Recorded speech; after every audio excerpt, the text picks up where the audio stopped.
I knew my daughter was walking around the house. I'm walking around the house getting ready to kill myself. You're alone now, you'll always be alone. And it was all a bunch of lies. I could feel God oiling me. I turned around and I said, "Where have you been?"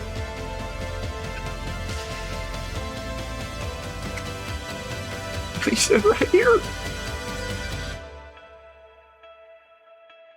Jody, thank you for your compassion for people that has brought you here today, because this is a very difficult situation to talk about. And thank you very, very much, Jody, for being willing to do this. This means a lot to me, but I know it's going to mean a lot to so many people. So let's just kind of start with a day that happened about 3 years ago. In order to get to that day, I have to go back a little bit.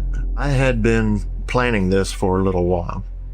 My children's birthdays are May, June, and July, and I couldn't see killing myself on one of their birthdays because it would affect them throughout the rest of their lives as far as being able to celebrate their birthday.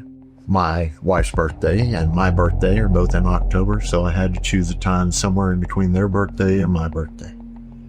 And so early in August, I decided, well, I think it's time. I think I'm ready to go. Leading up to that, I had been really struggling with depression, fear, anxiety. I had some health issues that put me into a really desperate situation where I couldn't breathe, and I had felt like I was going to suffocate. I was told by the doctor, "You have about a year to live. If you make it till March next year, you'll be lucky with what you've got going on." At the time, I had been embroiled in a lawsuit that had gone on for about 4.5 years, and we had just lost that lawsuit. And my company was failing, my marriage was failing, my relationship with a lot of my friends, where through my depression and my own issues, I had been drawing back from. I was very, very lonely, very, very alone. And so all of these factors kind of started to build up. It just seemed like it was overwhelming. It was too much. And Jody, you and I have talked a little bit about this, and it's not just those immediate things, but things from your childhood. We're also building up about some abuse from older family members and such like that, if I remember right. And so all that was building up. And I don't put words in your mouth, but you had no control over anything except this one thing. I'm from a very poor family. My dad died when I wasn't even 2 years old, and I'm the baby out of 5 children. So my mother raised all 5 of us by herself, never remarried, in Arkansas on a Secretary South. You can imagine that we were destitute. We were all just latchkey kids that were running around, and nobody was there watching to make sure that I was safe. I had no control, and I was victimized on every front. And that gave me a feeling of such powerlessness. As a child, to be held down and beaten, poked, hit, smacked.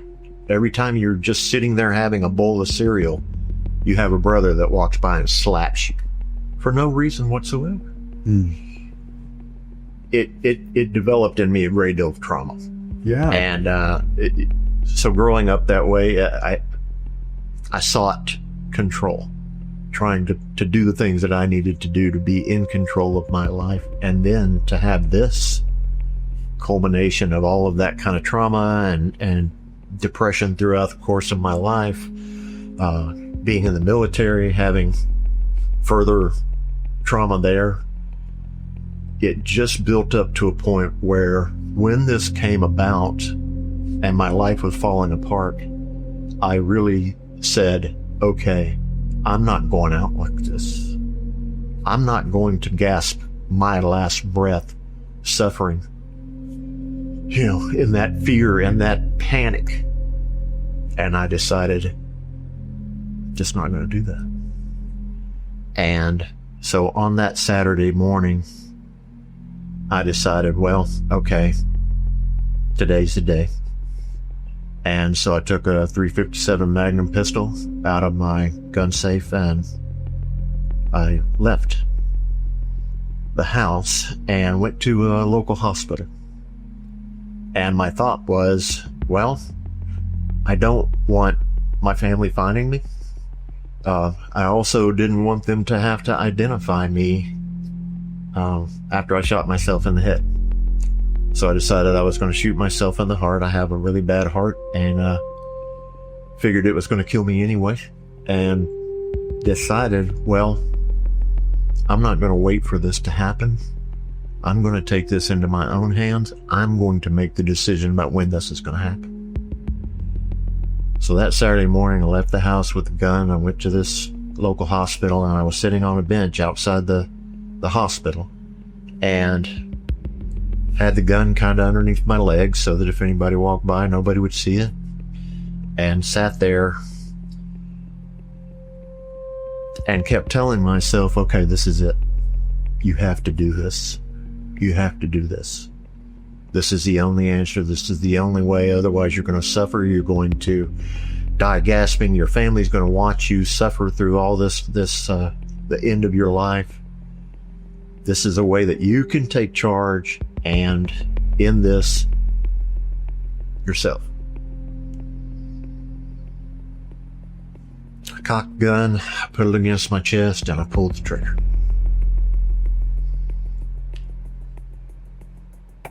It was like being hit with a hammer, of course. It didn't kill me right away. I went so far as to recock the gun. But whatever impetus in my mind had been telling me, you have to do this, this is the only way, it was gone. A couple of cops ran up and they started talking to me, and people ran out of the hospital and came and got me and took me in the hospital and proceeded to save my life. When I woke up in the hospital, one of the first things that struck me was my wife was there. This is a woman who not had a good relationship for a long time, but she was there.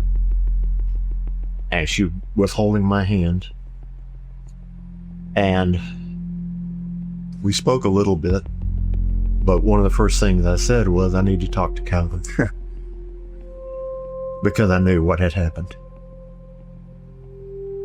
I had been an atheist for 30 years. I had rejected God. I had cursed his name. I had rejected Jesus. I had said, how in the world could this world be what it is if all this is true? I knew that the hand of God, I'm holding a pistol. I'm a military man. I know where my heart is. I'm in the medical industry. I know where my heart is. And I knew when I put that pistol against my chest where it was going to go. This is one of the biggest rounds you can get. .357, you don't get much bigger than that.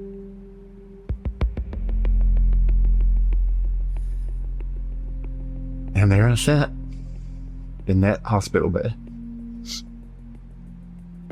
I could feel God oiling me.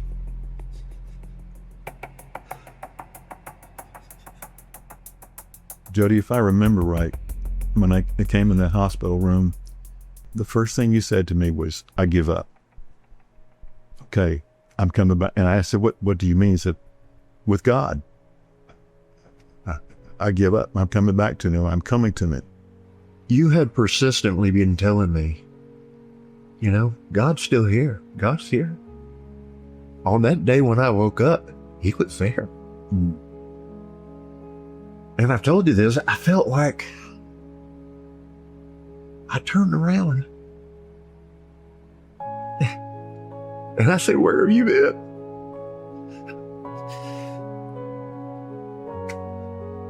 And he said, right here. The whole time. The whole time. He was right behind me.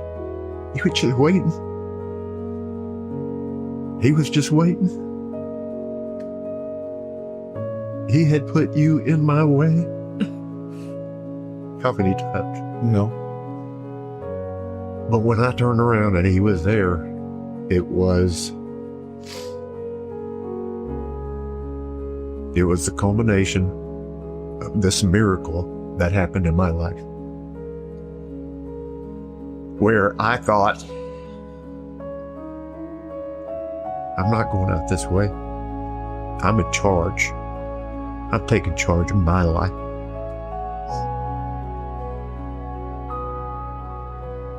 And I pulled that trigger and God said, nope. Nope. It ain't gonna happen.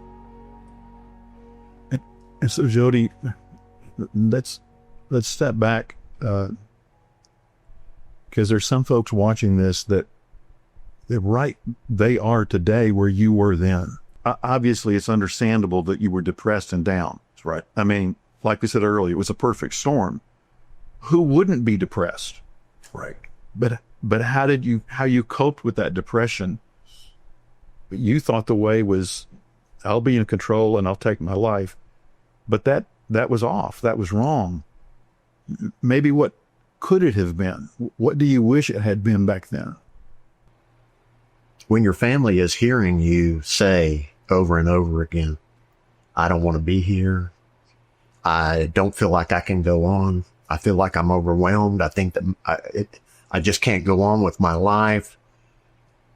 And it comes in these waves of, I'm okay, I'm okay, I'm not okay. I'm okay, I'm not okay. During those periods of time when you're not okay, you're really not okay. And you may tell people, look, man, I'm really feeling like maybe you better take my guns. Maybe I better not be responsible for medication. Maybe something needs to be locked up around me. The problem is that when you experience a lifetime of that, I was 57 years old when I shot myself.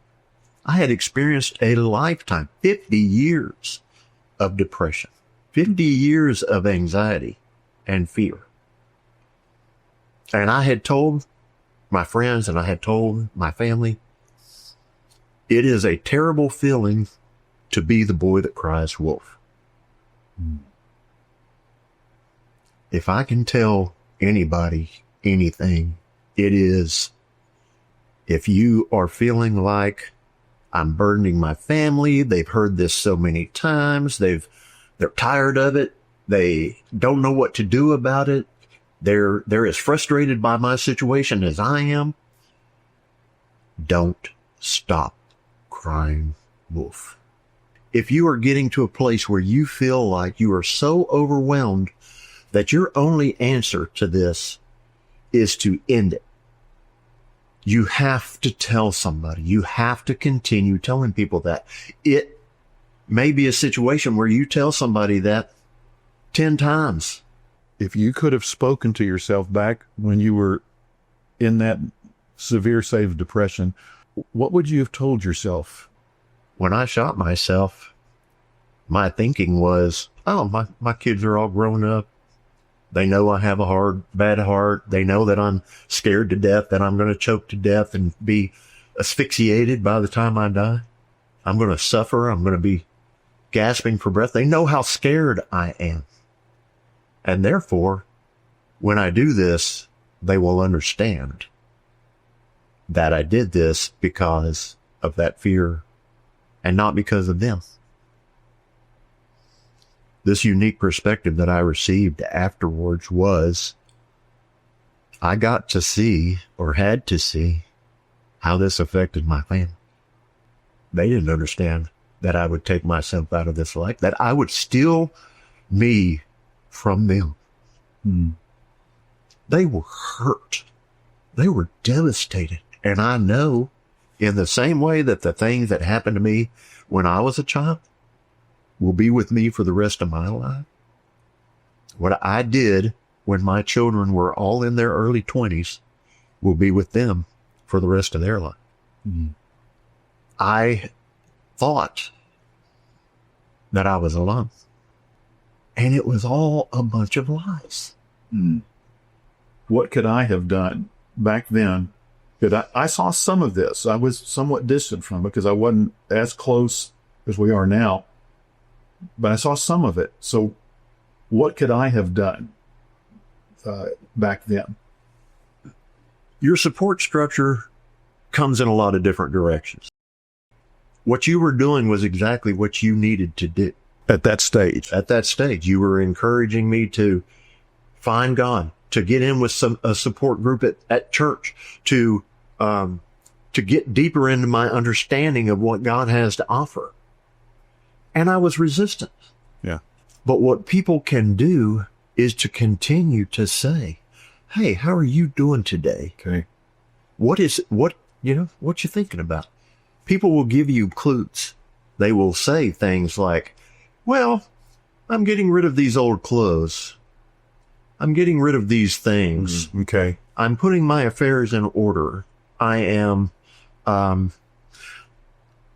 if I were gone tomorrow, what would you want from my home? So when we hear things like that, pursue it. Hear it. Hear it. Really hear it. Okay. Don't just go, oh, that's a weird question. So now back to what else you maybe want to say to folks that are considering this. So one, keep crying wolf. And I would say, look to God. Look to a support group, a fellowship, a mentor, church. The people that are in the church are full of heart. They are full of grace. They are full of concern and love and compassion for you. It has made the world of difference in my life. Okay, so let's talk about since that day. A lot of changes have taken place. Enormous. So let's talk about how God has, to use again, how God has redirected your path. What are some changes that have taken place? So as I said, I have to talk to my friend Calvin. Calvin came in, talked to me, and so I started really looking into, well, okay, what is it that's so wrong with my thinking? And I started reading the Bible, and I started really thinking about one of the messages you gave me over and over, because I kept saying, I'll never be able to forgive myself for this, for what I did to my family, for what I tried to do. I'll never be able to forgive myself because I saw in their eyes the damage that I had done. But as I read and I saw God sent Jesus to the cross so that he could suffer and take on our sins. And when I realized that, I started looking at my life. I started looking back at these people that had done things to me that I thought were unforgivable. But then I started looking at it through the eyes of God, and I started going, okay, what was going on with these people? What were they suffering through? Now, I can't excuse what they did, and they're responsible for their choices. But at the same time, it was making me sick. It was making me sick to my heart that I could not forgive that and get past it. But when I started looking at what Jesus forgave, how can I then withhold my forgiveness when it's hurting me? Jody, do you think if you had realized that before that fateful day, do you think it would have made a difference? I think that if I could have identified this earlier in my life, if I had been able to really grasp the concept of forgiveness, I would have never gotten to that fateful day. But it wasn't just about forgiveness. It was also acceptance. It was acceptance of love. It was acceptance of God really saying to me, I have a gift for you. And it's peace. And I'm going to give it to you through forgiveness. The folks that are watching this now, they need to enter into a relationship with God through the forgiveness of Jesus Christ, so they can have a foundation to forgive and a foundation for hope. That they can forgive themselves and they can have a life that is truly worth living. When you are overwhelmed by life, one of the things that I've found since I've made this change is that I can stop and say, God, this is too much for me to bear right now. Lift some of this burden from my shoulders. Let me talk to you about what's going on in my life.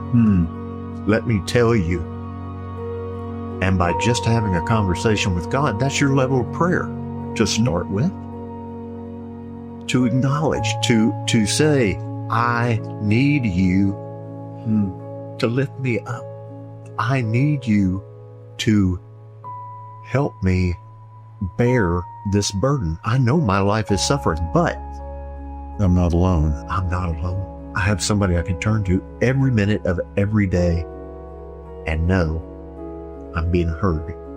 And the acceptance from God, that He fully accepts you as His child. You have value, you have worth. You're here for a reason. And you may not fully know the reason, but you know that God does have a reason. Jody, there's a scripture that, and I mentioned this to you before, that the morning I was reading, and when I read Psalm 56, I just went, whoa, this is Jody. This is Jody. It starts out, be gracious to me, O God, for man has trampled upon me. Fighting all day long, he has oppressed me. And it goes on about my foes are against me. Everything is going, it's just hard. It's tough. But somehow, God, you have saved me. And it says at the end, and when I read this, I went, well, this is Jody. For you have delivered my soul from death. Indeed, my feet from stumbling, so that I may walk before the Lord in the light of the living.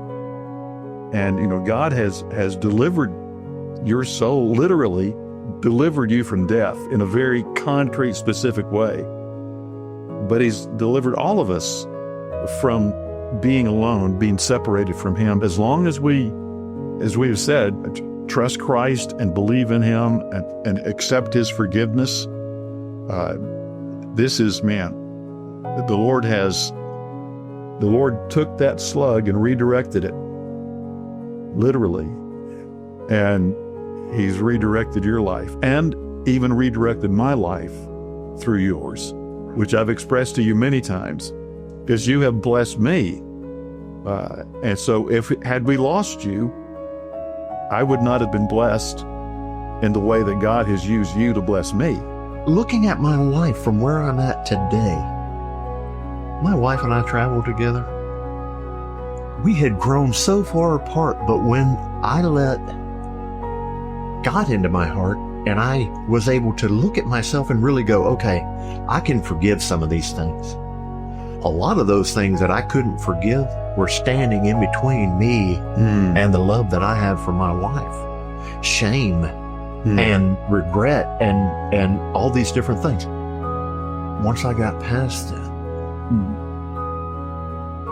anything where things are good today, my business is better, my health is improved, my relationship with my wife is fantastic, my children have grown, I've seen how much they need me, how much I've been able to relate to them some wisdom and suggestions so that their lives are better right now.